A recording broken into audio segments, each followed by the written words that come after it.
So after Israel and his family settle down, Rachel, his wife, dies in childbirth, giving birth to his youngest and final son, Benjamin.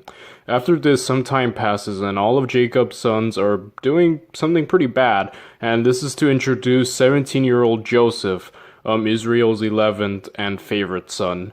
So he comes and tells tattletales on his brothers to his father, and, Israel really loves Joseph, even more than all his other sons. He then makes Joseph a coat of many colors, showing off his obvious favoritism.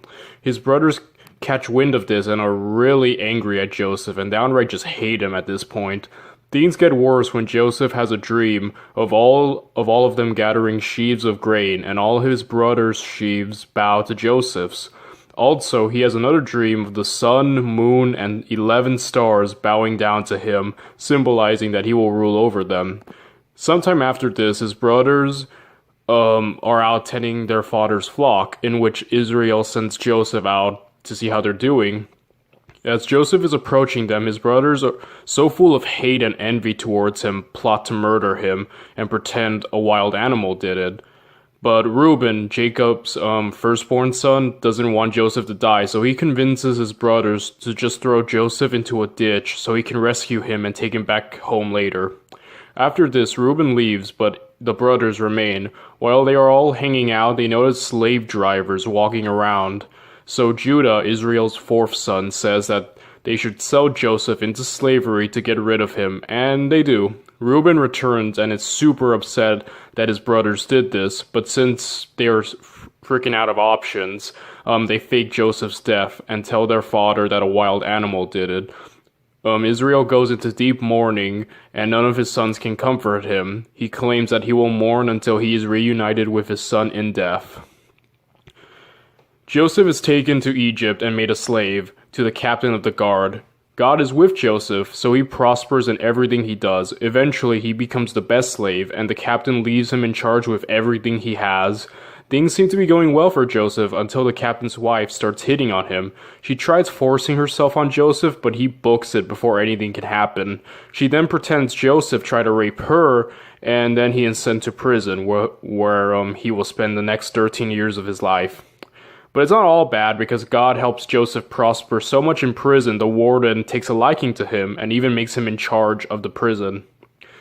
Sometime later, two new inmates come to prison. One was the chief cupbearer and the other the chief baker of the Pharaoh. They both had bad dreams and are left a bit shook by what they dreamt. Joseph claims that he can interpret dreams and asks them to share their dreams with him. The chief cupbearer's dream is about a vine with 3 branches, and the grapes ripen. He then pours them into Pharaoh's cup. Joseph says that the meaning of this dream is that the 3 branches represent 3 days, and in 3 days he will be restored to his former position as cupbearer. And to also put in a good word for him, because he was wrongly accused and thrown into prison. The baker then says his dream. So he says he dreams of 3 baskets of bread on his head, and birds were eating out of them. Joseph says that the 3 baskets also represent 3 days, and in 3 days he will lose his head and birds will eat his corpse. So, some pretty positive, uplifting stuff. So in 3 days, Pharaoh's birthday comes, and everything that Joseph says comes to pass. But the cupbearer forgets to tell Pharaoh about Joseph, and so Joseph is left in prison for 2 more years. So, after 2 more years pass, Pharaoh has a real bad dream that leaves him shook. He has dreams of 7 well-fed cows chilling by the Nile, and then 7 skinny, gaunt, ugly cows come and devour them all. Then he has another dream where 7 heads of healthy grain were chilling, but then 7 more thin ones come and swallow the healthy ones. He then tries having interpreters tell him the meaning of this, but they are unable to answer him. Eventually, the cupbearer remembers about Joseph and suggests to the Pharaoh that he should call him up. So Pharaoh does this, and Joseph tells him both his dreams are one and the same. The 7 good cows mean 7 years of prosperity will come to Egypt, but the 7 ugly ones represent 7 years of famine for Egypt. He then suggests that the Pharaoh should spend the next 7 years gathering grain and preparing for the famine.